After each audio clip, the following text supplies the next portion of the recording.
Hey guys! Welcome back again sa aming YouTube channel ni Emma. Hello! Ayan. So, for today's video guys, continuation to ng video namin 2 days ago.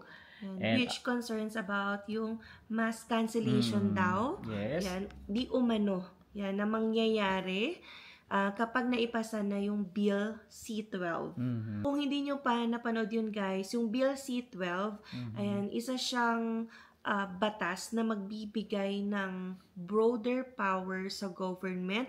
Maraming aspeto na nai-touch doon sa Bill C-12, pero isa doon yung pagbibigay ng power sa government para makapag-cancel, suspend, or even yung terminate yung mga applications sa immigration. So, hindi pa natin alam kung ano ba yung masasaklaw or masasakop ng mga pwedeng masuspend, cancel, or terminate na applications. Pwedeng yung mga bago lang na aplikasyon, pwedeng yung mga pending, pwede rin yung it concerns about work permit, asylum applications, whatever. So, wala pang final. So, ito ay bali-balita. Pero guys, may nag-comment din kasi baka fake news daw to. So, yun nga, no, ni-research din talaga namin to kasi hindi naman siya mababalita kung walang naging basis. So, if you will try then to read yung Bill C-12, ayan o, dinownload ko na at print ko na. Para sigurado. Ayan o. So, Bill C-12, yan, may first session, 45th Parliament, House of Commons of Canada. Yan, this is an act respecting certain measures relating to the security of Canada's borders and the integrity of Canadian immigration system and respecting other related security measures. So, ibig sabihin guys, marami pang aspeto tong bill na to, pero syempre, for purposes of immigration, magfo-focus tayo doon sa part or section na parang nagiging concern ngayon. Kaya maraming mga grupo, tao, or organization na ayaw. Ayan, parang hinaharangan yung ipagpapatupad ng Bill C-12. So, dito, nakita ko nga ano ba yung pwedeng makaapekto nga sa current rules or current law. So, dito, may makikita nyo yung Part 7. So, if you will go sa Part 7 ng Bill C-12, doon sinasabi na yung Part 7 daw, it will amend yung Immigration and Refugee Protection Act. So, ito yung legislation concerning yung immigration dito sa Canada. And sa first subsection, so subsection A, this will authorize daw the Governor-in-Council to make an order specifying that certain applications made under that act, which is yung IRPA nga or yung Immigration and Refugee Protection Act, are not to be accepted for processing or, or that the processing of those applications is to be suspended or terminated. When the Governor-in-Council, so ito yung ground ng Governor-in-Council para daw i-suspend or terminate yung applications na yon. So, kailan ba gagawin yon?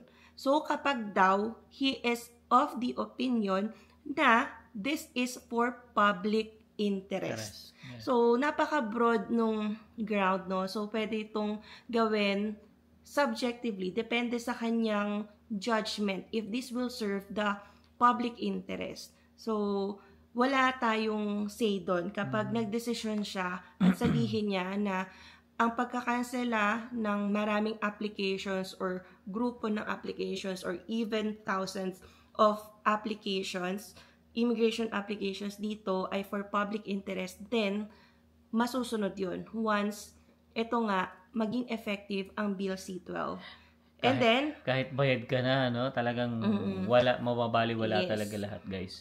And then, subsection B, it says here that it will authorize the Governor-in-Council to make an order to cancel, suspend, or vary certain documents issued under that act.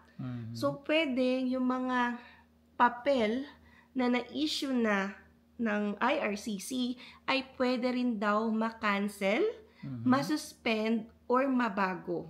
So, base yun dito sa Bill C-12. Yes. So, yun yung binibigay na power. Or to impose or vary conditions. Pwede rin daw maglagay sila ng kondisyones sa papel na i-release nila. For example, work permit. Lalagyan nila ng kondisyon yun.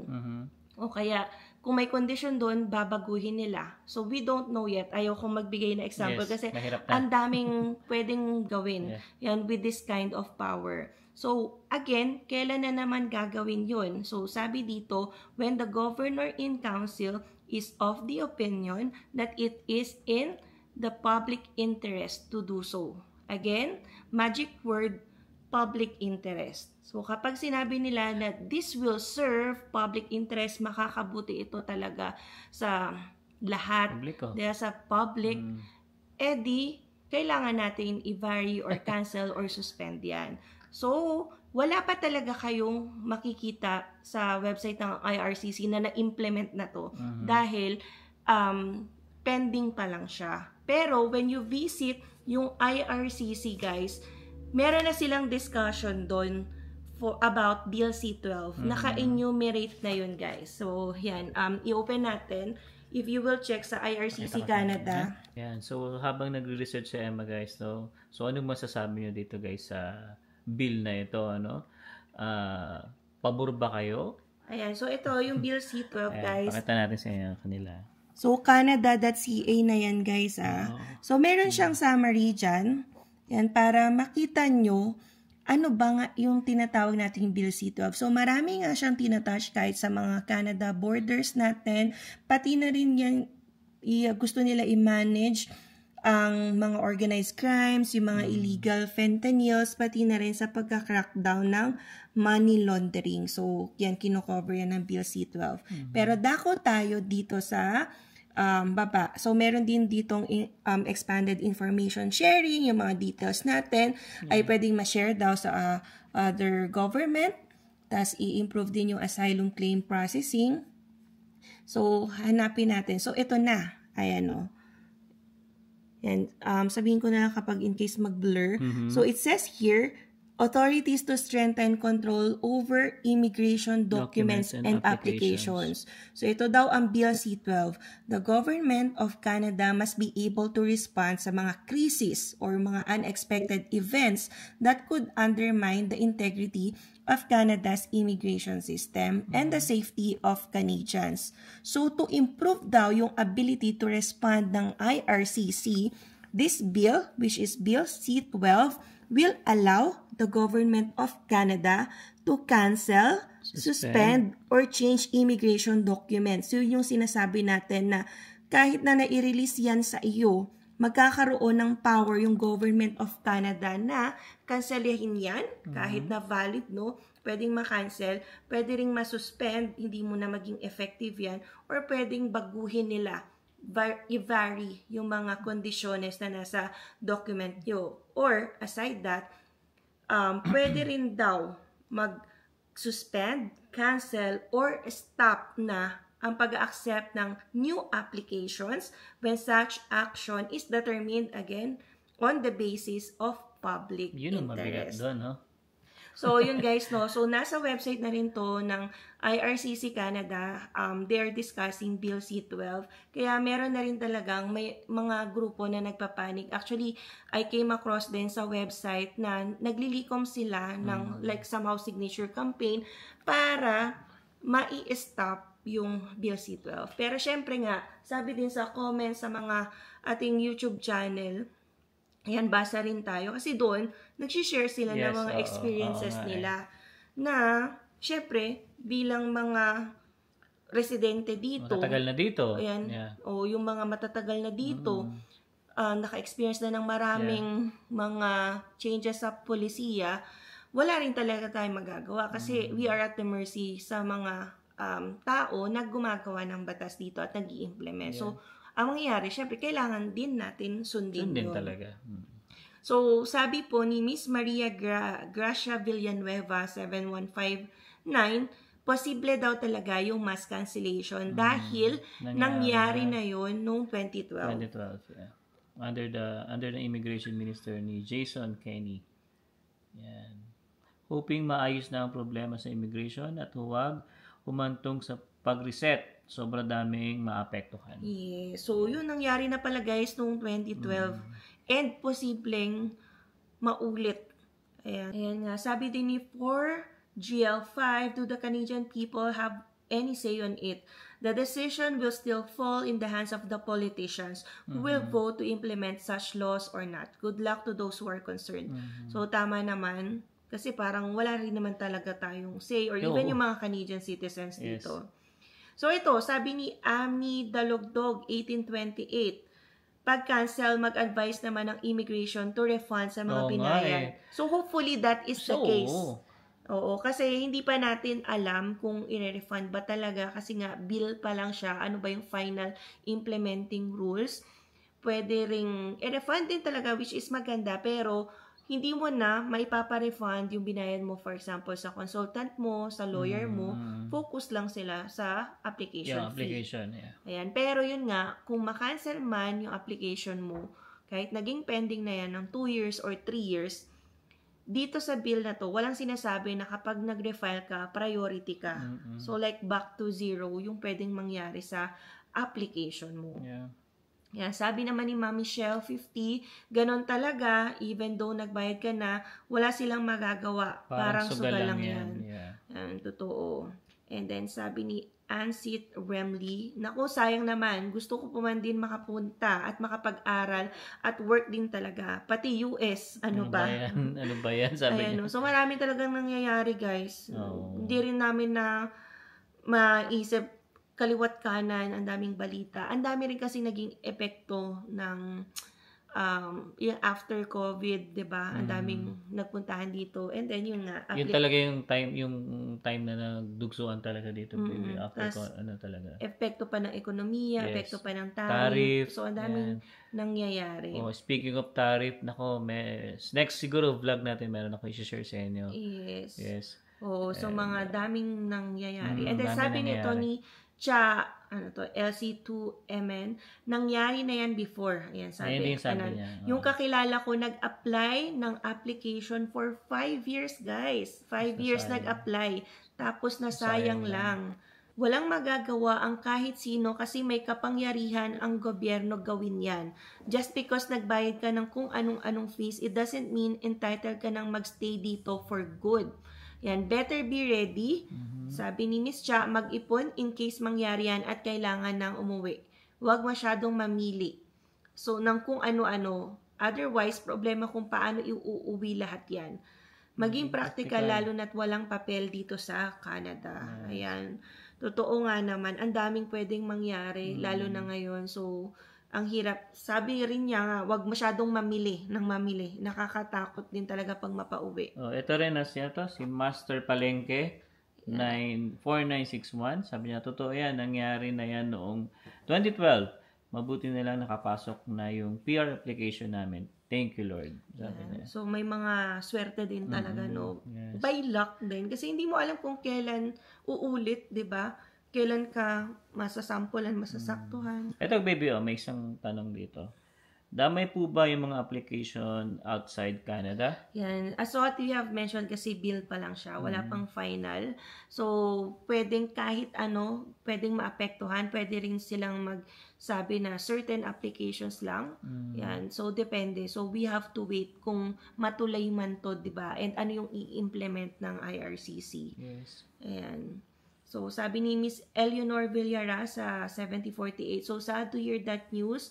Praying na wag naman at mag-reconsider sila kasi maraming kababayan natin maapektuhan. Totoo yan, totoo. And thanks for the info. Yan. So, grabe, nakakatakot talaga. Baka magkaroon ng mass gathering ng lahat ng maapektuhan. Medyo matagal nga processing sa ngayon. Totoo yan, guys. Sobrang tagal ng processing yan. Pero hindi naman solusyon yung pag-cancel. Hoping na hindi mangyari yan. Chris Panort. Si Chris Panort. Shoutout pala kay Chris Panort. Hopefully din okay sila dyan, no? Sa Saskatchewan, I think ang dami rin nangyayari. Yes. Yan nga, guys, si Chris Panort, manood din kayo dyan. Vlogger din yan. So, sinishare niya rin yung mga experience niya dito sa Canada. So, sa US right now, actually, shut down yung federal government. So, totoo to. Effective November 1, pati food stamps will be temporarily on hold and possible abutin ng December. Grabe, thousands of family will be affected, and last week lang, nag-strike ang mga nurses dito sa California, especially sa hospital kung saan ako nag-work. So, di ba? Ang daming nangyayari dito sa Canada, pati rin pala sa US. So, guys, update rin pala, no, until now, I think third week na, naka-strike pa rin ang Alberta teachers. Hindi pa rin nakakapasok yung mga bata. Kawawa dyan yung mga estudyante talaga. Kasi madidelay yung ano nila, yung pagpasok nila. Yeah. So, hopefully, no, mag-back to school na sila. Kasi sayang din yung time na lumilipas, no? Hindi sila natututo. Diba? So, ito naman, sabi ni Miss Sally Velasquez, tapos na ang Canadian Dream. At sa Europe naman daw, nag-boom. Doon daw naglilipatan ang mga Pinoy. Kaya yun, nagbabalak mag-Canada. Erase nyo na po yan. May stress lang kayo sa iba-ibang rules. Speaking of Europe, no? Kasi nababalitaan namin, Spain ata. Yan yung parang mas boom ngayon. Parang nabanggit sa akin ng sister ko sa Germany. Once na nag-aral ka lang ng 2 years, tapos siguro yung language din kasama, maano kanila, may invite ka nila. Yeah. Ayan. So, ito sabi rin ni Miss Laarni Soriano, yes po, before point system for federal skilled workers, FIFA. First in, first out dati. After 5 years na process ng papers namin, and after a year or 2, naging express entry na. So, di ba, pabago-bago yung rules. First in, first out, tas express entry, need ng NOC. And ganun po talaga sa Canada. Yan, papalit-palit po ang immigration. Kasi kung ano ang need nila, and ang dami kasing nag-abuse sa system, lalo na yung nag-file ng asylum para makapag-stay sa Canada. Yan. Kaya dapat umuwi na. So, isa yon guys, talaga. Sa pathway, like ano ba, na naaabuso. Like, international students, yung iba na mga hopeless case, nagpa-file ng asylum, which is, hindi sila dapat mag-file nun, di ba? Parang, nagsasabi sila na dapat i-shelter sila ng Canada dahil they are being prosecuted, may war doon sa bansa nila. Parang victims of torture, mga ganun. Pero, di ba, parang wala namang basis kung nag-international student ka tapos magkiklaim ka ng asylum.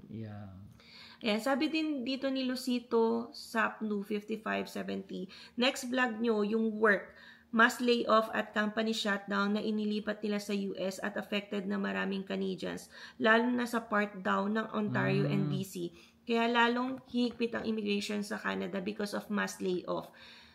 Para sa sa knowledge ng mga Filipino what's going on in Canada. Even healthcare system ay malaki na rin ang problema ng Canada. Yeah, speaking dito sa comment na to, no, medyo, yan, yung sabi ko sa inyo, nabanggit ko kanina, meron ako i-share na, na hindi maganda, syempre. Pero sana, wag naman sanang matuloy. Syempre, ang dami na apektuhan kahit anong province talaga, nagkaka-layoffan, nagsha-shutdown yung mga company, nalulugi.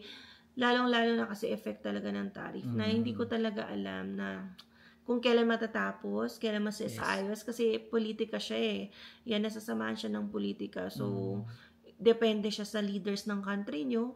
Diba? Kung hindi okay or may galit, for example, sa iyong bansa, ang US, yan, pwede maapektuhan talaga yung country. So yun guys, ang dami pang comments. Sobrang dami. Nakakatuwa nga, at least maraming kababayan natin nag-share dito. Labas man ng bansa or even dito sa Canada. So, nakakatuwa. At least, marami tayong natututunan. So, final na, comment ni Woody XM5VE. Buti na lang, bago nangyari lahat ng mga restrictions and changes na approved PR ko, awa ng Diyos. Congratulations.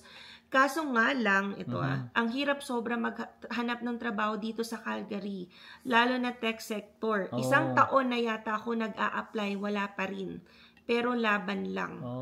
I see. Ang hirap din, no? Sa mga ganong sectors, ang alam ko talaga in demand yung mga ECE, yung mga childhood educators, maya't maya, ang daming applications. Pero pag mga sa tech, ibang industry, nahihirapan sila. So, parang ako nga, ilang beses na ako, yung mga kakilala tayo, ilang beses na ako na-invite mag-ECE daw ako. Like, yung mag-aalaga ng child. So, ang dami rin kasi talagang naghahanap sa ngayon. Alright. So, yun guys, no, at least na-i-share natin sa inyo ang like about the Bill C-12, yung mga posibleng maging epekto sa mga susunod na hakbang nila. But hopefully, kung ano man yung maging desisyon ng government ng Canada, it's really for the best. Yes. Kasi wala naman din talaga tayong say. Samahan lang din natin ng dasal, syempre. Yeah, just to be ready. Kung ano man yung ibigay ni Lord sa atin, syempre, tanggapin natin ng buong buo yan. And yun nga, no, nabanggit natin, in the coming weeks, 2 weeks na lang, I guess, dadating na ang news ni Prime Minister Mark Carney about sa any changes ng temporary foreign worker program. So, hindi natin alam kung gaano ka big news ito. Yes. May modifications ba, slight changes, or very big changes. So, we will see in the next 2 to 3 weeks. Alright, so yun guys, no, I hope na may natutunan kayo sa vlog namin ngayon ni Emma. And kung sa tingin nyo guys nakatulong itong video na to, please give me a thumbs up. And syempre, don't forget na rin to hit the notification bell para mas-update kayo ng mga latest video namin tatlo. Alright, so hanggang dito na lang. We'll see you on the next one. Peace!